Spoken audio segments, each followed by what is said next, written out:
Hello everyone. This is an introduction to ImproRisk.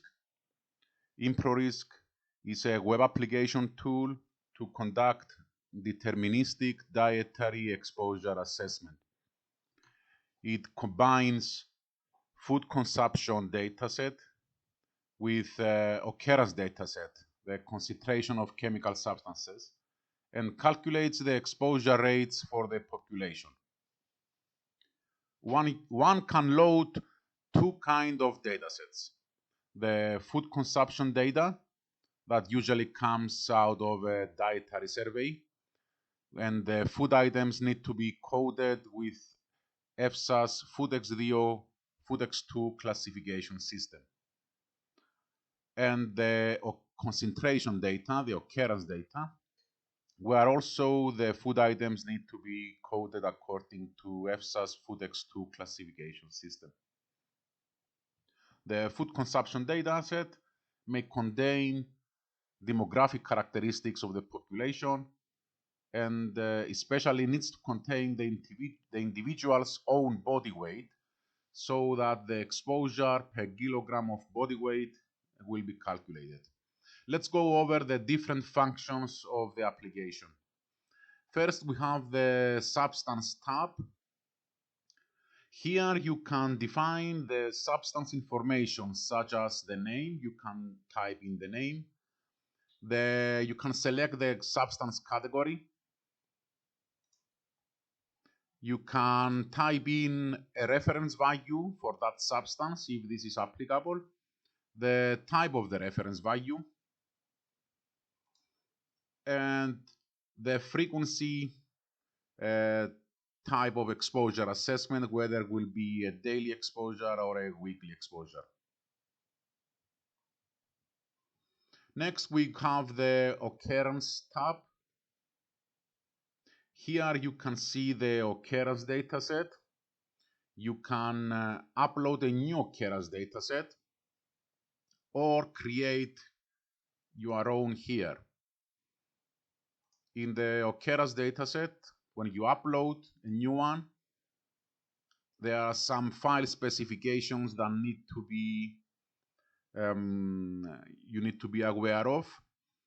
You can upload Excel files, and there are some mandatory data fields such as the term code, where needs to be a FoodX2 term code, the number of samples, and aggregated occurrence values. In the create occurrence data, here you can add a new food item. There is a smart search here where you can just search, for example, rice, milk rice. You can add an F28 facet. This is a processing facet, and add to the table.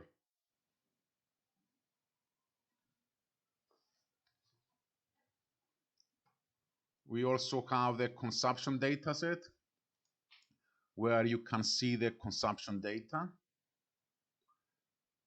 Again, you can upload a new consumption file with some file specifications. You need to have a serial, a unique identifier for each food consumption data set, for each consumption occasion. You need to have a subject ID, the day of the consumption, and some other data fields. In the subjects tab, the web application extracts the subject's characteristics such as age, weight, gender, area, and so forth, even the consumption days, how many days this subject was recorded in the database. You can also explore the facets. You can so far explore two kinds of facets: ingredient facets and processing facets. In the counts here table, you can explore how many occasions this particular facet appears in the food consumption data. The same with the processing facet.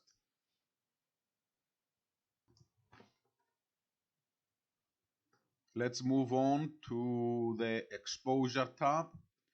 This is the final exposure assessment under the occurrence dataset you have here and the consumption dataset you have here. Well, at the exposure tab, you get some information about the substance info. You get the exposure statistics, minimum, maximum, average, and so forth. You also have the probability distribution of exposure and the cumulative distribution of exposure.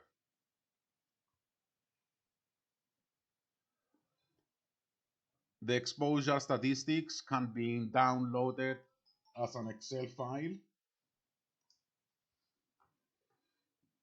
and the plots can be downloaded as a PNG file.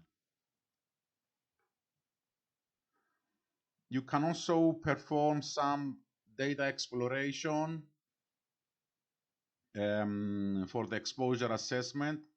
At the tab exploration, we have individual exposure. This is the exposure, the calculated exposure for each subject. We have 710 subjects. We have their information, the total exposure over all the consumption days, and the daily mean exposure of the subject.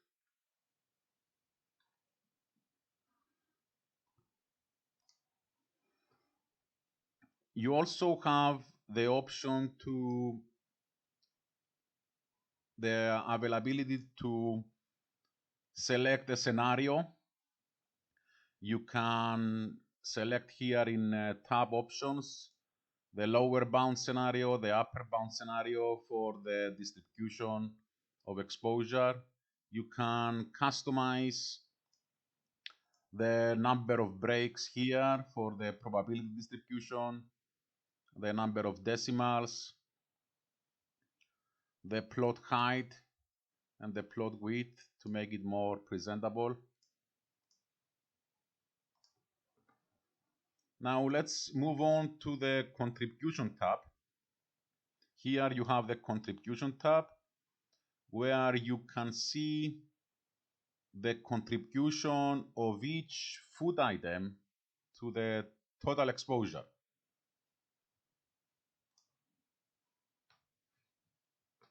You can select the food X level here. And for example, here you see that potatoes and similar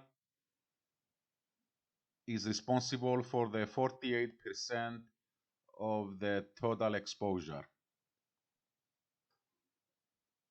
You also get a plot here where you can still customize if you want and download. You can control the percentage contribution that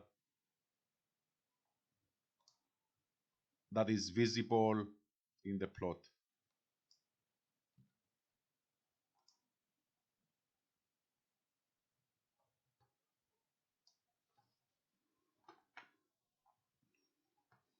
There is also a visualization here for the food XDO hierarchy. It's the exposure hierarchy of food XDO. Wait a second to load. So we have the, I think it's 20 main categories, 21. You can click on, for example, vegetable and vegetable products. You get the level 2. The bigger the circle, the more food items in the downward hierarchy.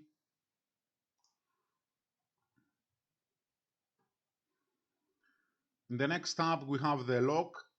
This is a log file for all your exposure assessments, the date, the substance name, the occurrence dataset name, the consumption dataset name, and the lower bound, middle bound, and upper bound values.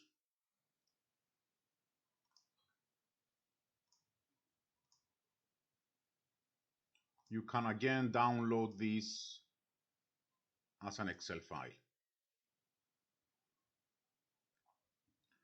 And last but not least, the exposure assessment can be downloaded as a report, as a Word document.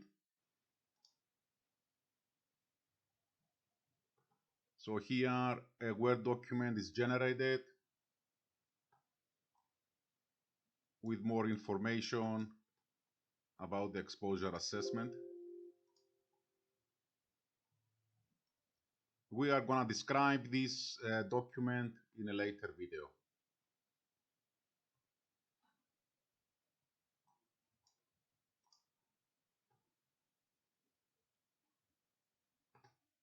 Here at the end there is a range where you can see the name of your uploaded consumption dataset, how many occasions, and the aggregated occurrence dataset name, and how many food items are coded.